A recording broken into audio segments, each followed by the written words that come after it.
All right, Erik, you made it onto Dr. D's social network. Thanks for joining me. Thank you for having me. Pleasure to be here. Yes, so you were referred to me by Layla London, I'm pretty sure. I Yep. love Layla, by the way. She's amazing. She's amazing, She's fabulous. right? Curious Girl Diaries. And you've been on it several times on that podcast, right? Yeah, her and me did a trifecta. So I was on there three different times. It was a three-way.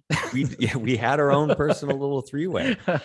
And yeah, dove into a whole bunch of different topics. So yeah, she's amazing, and I'm excited what we're gonna dive into today. So Yeah. So, when I'm doing a project with her and she was like, we're doing more work together. I want you to talk to some of the people that have been on my podcast. I was like, yeah, bring it on, man. I love to talk about different topics and certainly sex and all the different avenues related to sex. I think we need to be able to talk about this on a public aspect. We don't need to be so prudish about it as a society, I believe. So, we're going to jump into this. Let's talk about your background, kind of your beginnings and how you got into this industry. And then we'll kind of get into the evolution of that. yeah, okay. Well, I guess first when we're talking industry, which industry are we speaking Okay, the about? adult industry. Here we go. Okay. So yeah, I mean, for me, wow, the whole journey actually started close to you in Vancouver, Canada. Mm-hmm. I was attending university there. I was going to Simon Fraser University, and then Yeah. I left that establishment and I went to the West Coast College of Massage Therapy. And while I was there on lunch break one day, I was, grabbed my lunch, sitting in the we had this little cafeteria there. And I grabbed they had these little local newspapers. And, I had the band listings, like what's going on in the city, everything. So I'm thumbing through that. And I turn the page and it's like, bam, I see this 4 inch by 4 inch ad looking for women and couples to do a porno movie. And I was just like, oh my God. Like, I was shocking. This was 1997. And I had an ex-girlfriend of mine who, she used to joke. She'd be like, oh, you're well hung. You could do porno movies. I'm like, yeah, thanks, sweetheart, whatever. Right. Like, you're just, any girl that you're with is going to say, you're amazing. Oh my gosh. Yeah. Oh my God. So I didn't really think about it that much. But when I saw the ad, I was like, interesting. Right. And so I thought, okay, well, I'm going to give these guys a call. And I did. And of course, like every good porno company out there back in that time, they hung up on me, which I totally understood in retrospect, because, we are talking about an age that predates Viagra, predates any sort of performance enhancing thing that they have on the market now. And you could either do it or you couldn't. And no company was willing to gamble the dice on you that you could be one of the 0.1%. I see. I see. So this is interesting. Had you had an interest in porn before this? Or was it like, because it didn't seem like it shocked you, but you seemed like you went for it. Yeah, well, it was interesting because there wasn't, obviously, like any red-blooded teenager, sure, you had your skin mags and whatever, but no, it was just like I loved women, and it's sort of like, it was so fascinating to me when this opportunity came, and I was like, huh. And because I thought about my ex-girlfriend, I'm like, well, she always said you'd be good at that. And yeah, I just thought, what the hell, right? Right. So called them up, they hung up on me. And I was like, okay, not meant to be. Went back to school, right? Doing my schoolwork. And it was probably, I don't know, 6 months, 7 months later, same scenario. Cafeteria, grabbed the newspaper, looking through, bam, another ad from this company. And I was like, oh, what is this, right? And I thought to myself, I said, well, Jesus, you really didn't put that much work in, right? So I said, okay, let's try again. So I called them, call. And one day I actually got the owner on the phone, and he said, well, I'll tell you what, how about you come down to our studio and we can take some Polaroids of you and we can see if you got what it takes, equipment wise. And he said, maybe one day we could get you a job somewhere. Yeah. I said, well, hey, that's better than being hung up on. So I went down there. They had this little studio. It was actually in East Vancouver in this sort of grimy neighborhood. Yeah.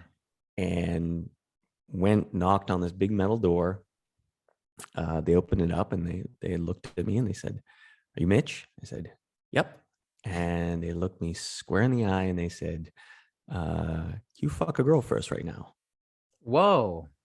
Yeah. And I was just like, oh, and I let out this tiny little squeal of like a yep.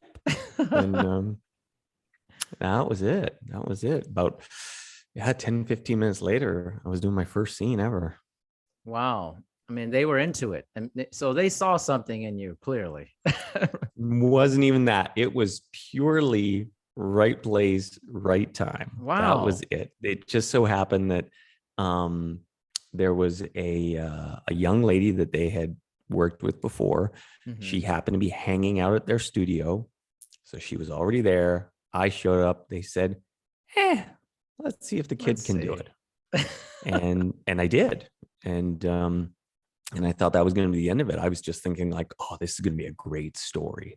Oh, right? I'm goodness. 85 years old. I'm in Depends diapers, right? Like I'm in the old folks home. I'm going to have the coolest story to tell all the guys. Yeah. And because I wasn't thinking this is going to be a career, I thought nothing about it. So it was all done.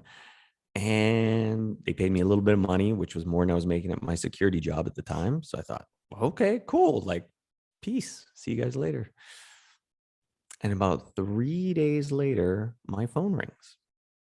And it's those guys. And they say, "Hey, you come by the studio and do that again." And I was like, "Oh, okay." And yeah, later on, I found out I was the only guy that had come by that was able to do it. Wow. So the other guys came, they couldn't perform. Or yeah, so the owner actually did all the scenes because every guy that they had tried had failed. Wow. Yeah. Wow. What was the scene like at that time in Canada? Was porno a big thing in Canada? What's the difference like in the scene there versus what you maybe discovered in the States with it? Well, that would also be which part of Canada. Oh, that's true. BC versus like the interior Quebec. Versus, exactly. What were the different attitudes about it? The two big differences, the scene that was going on in Vancouver at the time was very, it had a real low end amateur feel to it. Okay. Nobody was professional. Whereas in Quebec, it was totally different. It was higher end. I mean, they were still amateurs, but just the girls in Montreal and in Quebec, they had this certain sexuality that I haven't really seen in as many other places. Mm-hmm. Because they were all doing it just for the fun of it. There, it was not about the money. It was just, this is a fun experience and we're just going to go out and have fun with it. So that was definitely a different attitude there as well. But I mean, obviously when I got down to Los Angeles, now it was real professionals. Right. And this was a massive cruise and big locations and lots of money and also more pressure too, right? Because now you could be, on a sound stage and there's, 30, 40 people around and you just know everybody's day is riding on you, their paycheck, the time they get to go home to their kids, everything. And you would see it sometimes with the grizzled old veterans who were the lighting crew, because they could be almost the meanest in a sense of, they want to go home to their kids. Yeah. So if you can't get it together, you could just see the disdain on their faces. Like, oh, man, like I want to go home. I don't want to be here. Like, get it together. So, wow. Yeah. So it was definitely it was a really good learning ground, and a good teaching apparatus for what I'm doing now with men's coaching, because I had to figure all these sort of different things about sexuality out on my own.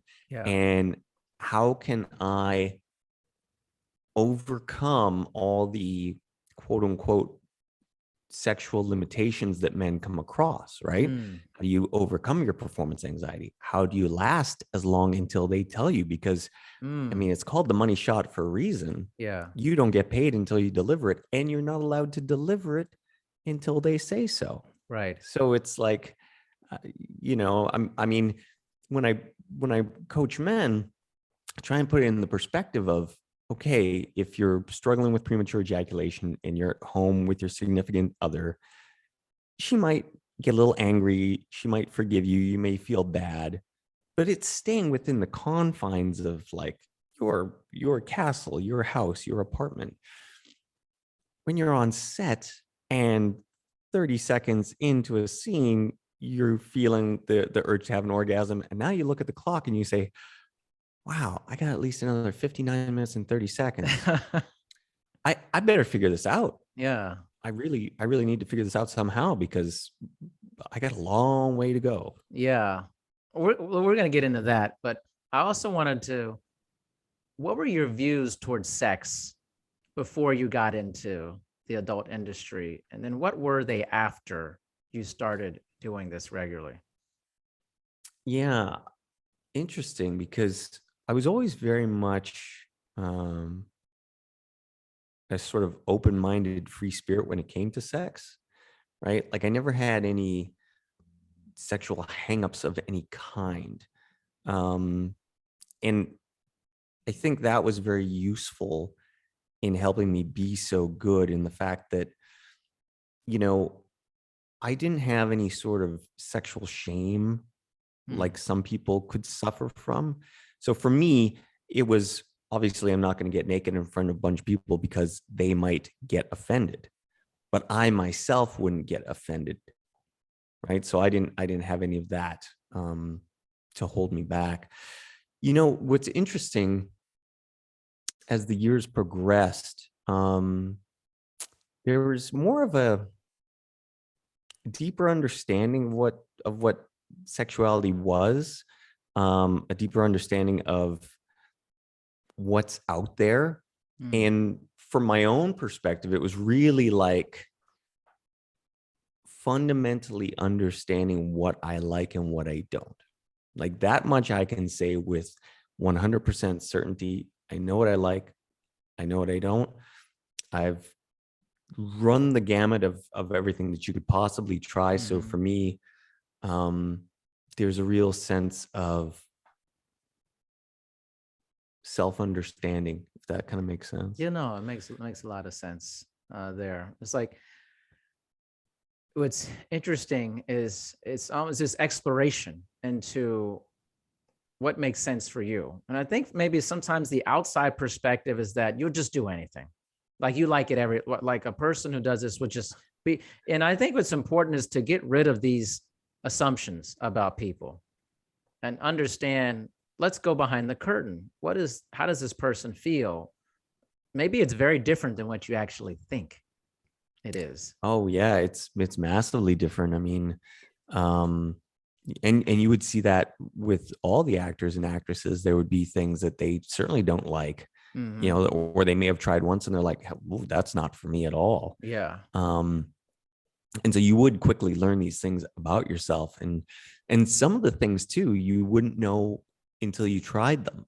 That was another thing too, or you would have this fantasy idea about something, and then you'd try it and you'd be like, oh, this is horrible. Why would anybody want to do this? You're like, that's it? No. yeah, that wasn't exciting at all. So the sheen would be off of a lot of things. But yeah, no, I mean, that's definitely a misconception. I mean, you would have people that are more sexually charged maybe than others, but then you would have other people that weren't, and simply, hey, this was a really good way to make money. Yeah. And you would have people that came from all different walks of life. So I can't say that there's like one stereotype of a person that gets into the business. Yeah. That doesn't really exist. You Yeah. have people that come from all sorts of walks of life, and because if we look at sexuality, I mean, it's such a fundamental thing, just inbred in us, right? Yeah. It's like you need water, you need food, and then right after that it becomes procreation, right? Right. So we've all got the urge. It's just, well, okay, how are we going to express the urge, and then what things are going to hold us back from expressing it, especially to the nth degree, which is very much like a public domain. Yeah.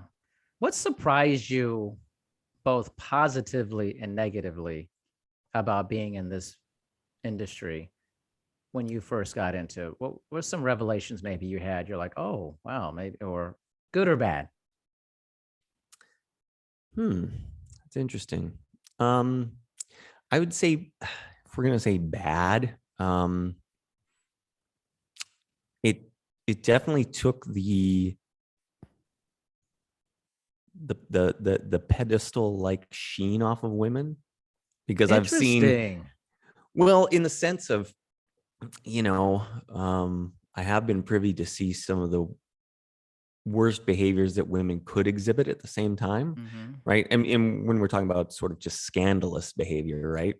So you're like, oh, okay, like that's how far they can go with it. Mm.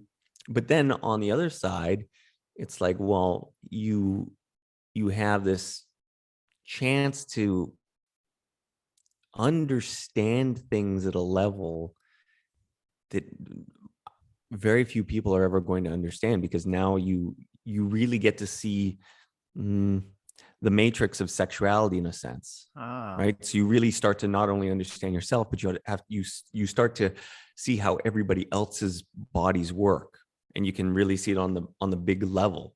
So I think it gives you way more information and understanding of, like I said, females' bodies, males' bodies, and on a level that you're never going to get from a textbook. Like, there is yeah. no textbook for sex, even though they like to teach it that way, and that's Yeah. probably one of the only things that I have sometimes against a lot of the information I see online. And you Mm. have these sexperts and these sexologists, but they've done all Yeah. their reading in a book, Right. and all the theories and the thoughts and everything that I teach is just from practical experience. There's Yeah. no book learning that made me discover these things. It was the 5,000 women that I worked with that taught me Yeah. all of these things. And it's a experiential type of education that just doesn't exist in a book. How did sex off camera how did that start? Did it affect sex when it wasn't on camera with you, with relationships with women? Was that different, or did it enhance it? Like, what was there a difference, a dichotomy, a change in it? Well, there's always a difference between on camera and off camera, in the sense of, especially when you're on camera. I often talk about this in my books and my writings, how men have two distinct different types of hard-ons. And especially if you're suffering from erectile dysfunction or performance anxiety, like, your ability to tap into either type of hard-on is sort of essential. There's the what I call the psychological hard-on, or the hard-on of the mind, right? It's that one that we most often associate with, because we make out with a girl, we see a girl, it's like, bam, we get hard, right? It's like, Right, right. but it's unreliable and unrepeatable. Mm. And then you have, the erection that is purely direct stimulation and focus on sensations. And when you're in the business long enough, you really learn that they're completely separate. And when you can separate the emotionality from it, it's in some ways very freeing, because you understand, like, well, okay, I can get hard and not be turned on at all. but I can tap into that to make my body get hard. Yeah. So you start seeing like where that line is, and how you can sort of push your body. So definitely the difference between being on set and being at home with someone is, on set you're more likely tapping into the hard on of just purely physical sensation. Because it's like there's nothing horny about 20 people standing around, maybe the director's smoking cigarettes, the person's curling the hair. I mean, just none of it is that exciting, right? Right. I mean, it's Right. cool and you're fine with it, but it's not going to induce some sort of magical, mystical, psychological hard on. You're going to induce that when you're like, okay, like time to focus on the sensations. Okay, here we go, off to the races. And the thing is, guys at home can do that too. It's just, you have to understand how to train your body to do that. And then just understand that when you remove the emotionality from it, you always have agency within you to be able to get hard in any sort of circumstance. Yeah. And that, more often unless it's a real physical problem that you have, most of the erectile dysfunction is psychogenic.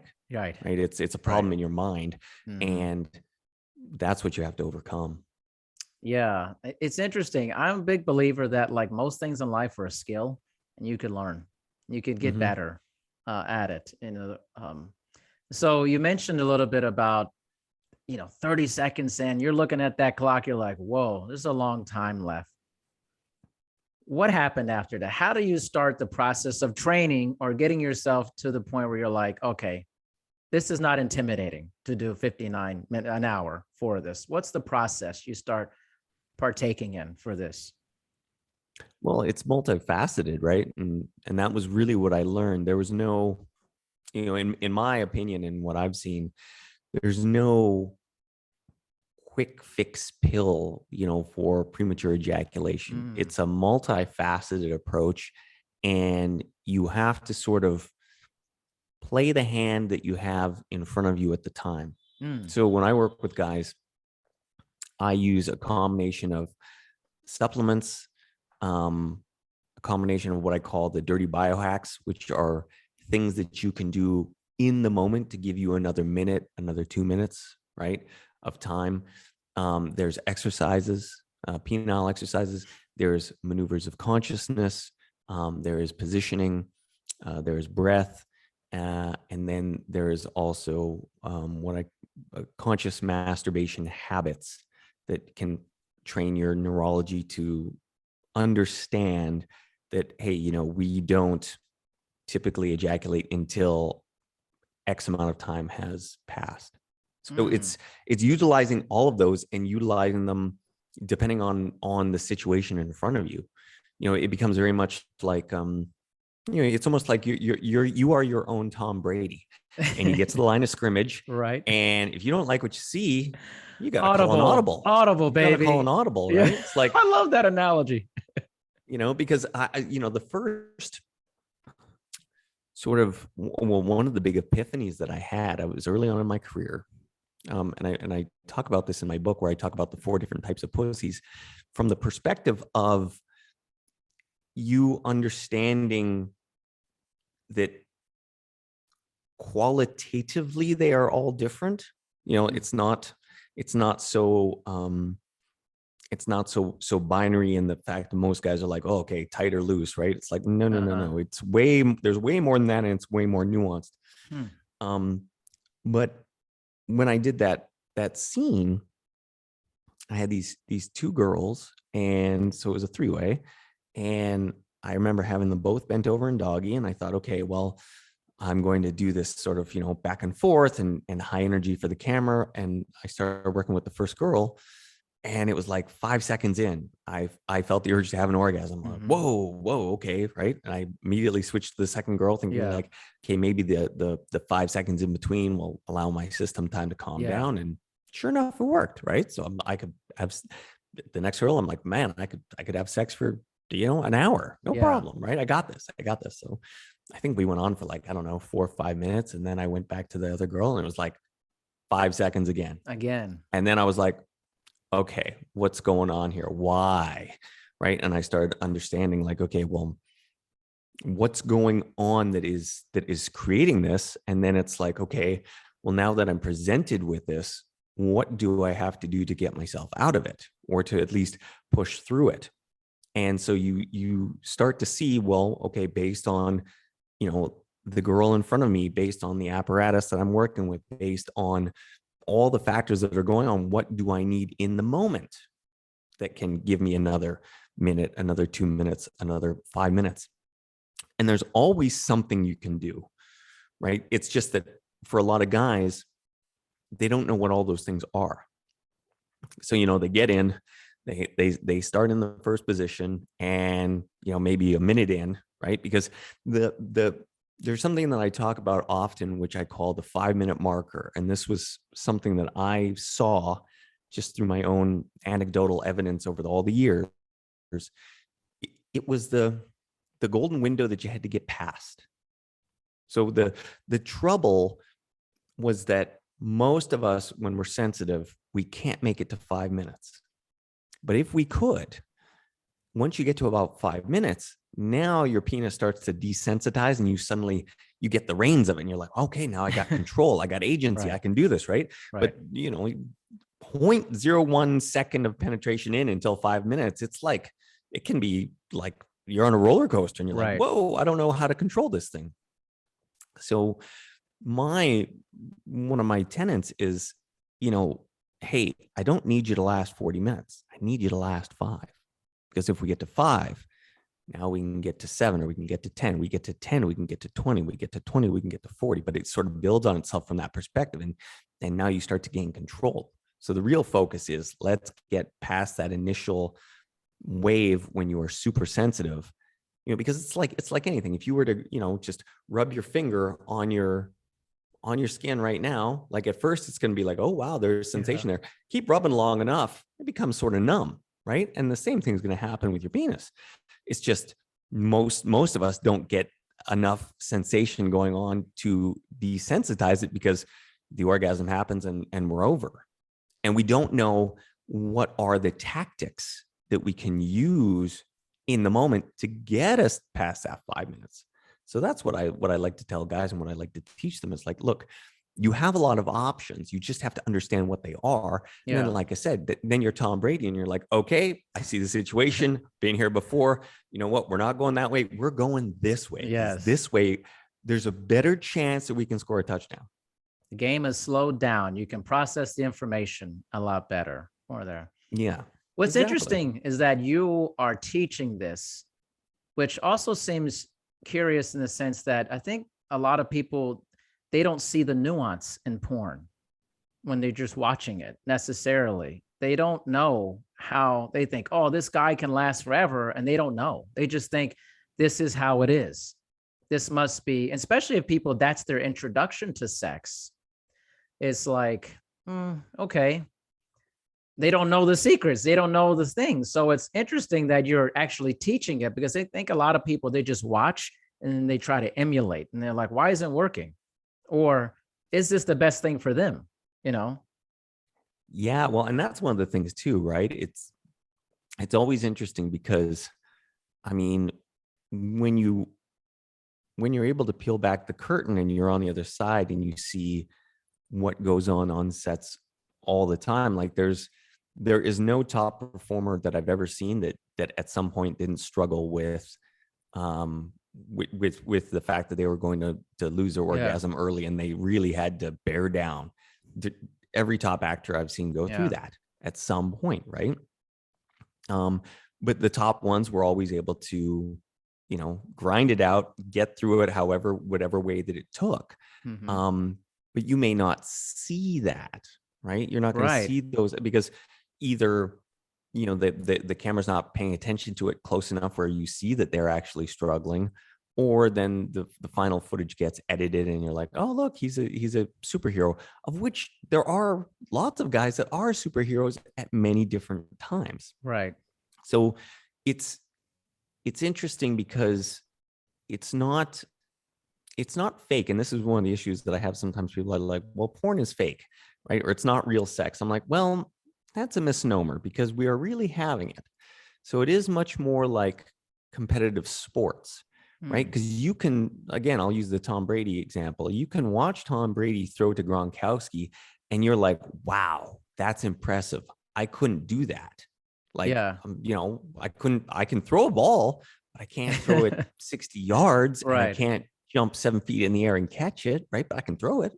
And it sort of becomes the same way like that. It's like, well, okay, you are watching people that are professional at what they do, doing it at the highest level, and you shouldn't expect that you are necessarily going to do what they can do. Otherwise, you'd be the one getting paid. If I could throw a football, hey, Tom, get out of the way. I'm taking over, right? Yeah. It makes a Nobody lot is of going to pay sense. me for that. It makes a Yeah. lot of sense. What do you think about there's a report that just came out that Americans are having, and especially young Americans are having way less sex than they've ever had before. Why do you think that is? That's sort of interesting. I think there's a couple things behind that. I think, first of all, I think the societal climate has really made men afraid.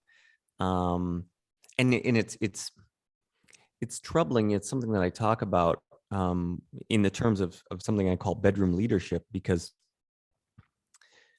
there's this paradox, and it's really become more and more apparent where, in the bedroom, there are the things that will turn a woman on physically, turn her on sexually, that in any other space they will say they don't like, right? And I've seen this time and time again. It's like, there's always the big push for equality, but trust me, in the bedroom, they don't want it to be equal, right? You have to escalate. You need to have a little bit of, ravishment behind you as a man, right? Like there's almost becomes this teacher student dynamic that plays out in most sexuality, right? Most women, they want to be submissive in the bedroom. So they may be tigers at work, but they don't want it to be that way in the bedroom. They expect the man to be the man. Yeah. And now you get a lot of guys where they're so afraid to push forward the sexual escalation, and the women are like, hey, I'm not going to do it. Like, you're the man, you should do it. Right. So I find that a lot of guys are now fearful. They're fearful of being Me Too. They're fearful of a lot of things. So they're not really pushing it forward. Yeah. And it's interesting too, because I think also on some level, we could say that the over sexualization of society has made us less ravenous for it in some way. Right. Yeah. Like, I remember when I was a kid, Yeah. I mean, I'm 45. If you had the Sears catalog with the lingerie section in it, I mean, that was your skin mag. You're just like, oh my God, right? It's like, so for us, it's like, you saw a girl in a swimsuit, you were like, oh my God, I'm so horny right now. No, I mean, you're a 10-year-old, you got an iPhone, you could watch all the porn in the world at your fingertips. Yeah. Which I don't doubt that most of them do, but that's not necessarily healthy, especially if we're thinking about the bigger picture, where I think some guys are just checking out because, they got their iPhone. The porn and the video games are so easy that stepping out into real life is more taxing. So I think that's got something to play with it too, because again, like I said, I mean, in my youth, I mean, we were, the testosterone hit us, and we just, exactly. I mean, it's like, if you were hot, we were after you. And I think now maybe it's not quite the same sort of dynamic. Yeah, such a great answer to that. I think it straddled both lines of things, which I think is great. And Erik, we're running out of time a little bit here, but listen, man, this was awesome. I love your approach. You're very measured, which I really like about how you see sexuality. and helping people. I think it's great. I would love for you to tell people how they can connect with you, your book, your coaching. I think it's very interesting stuff. Please fire away. Yeah, well, anybody that would like to learn more about my techniques to be able to, get hard in any situation and overcome any sort of anxiety, they can just go to crushingperformanceanxiety.com and check me out there, or my website, which is erikeverhard.com. And then they can find me on Instagram at Erik Everhard Official. Oh man, so awesome. Erik, thank you so much for your time. I really appreciate it. No, thank you, man. It was a pleasure. Most definitely. Everyone, Erik Everhard, thank you so much. Take care.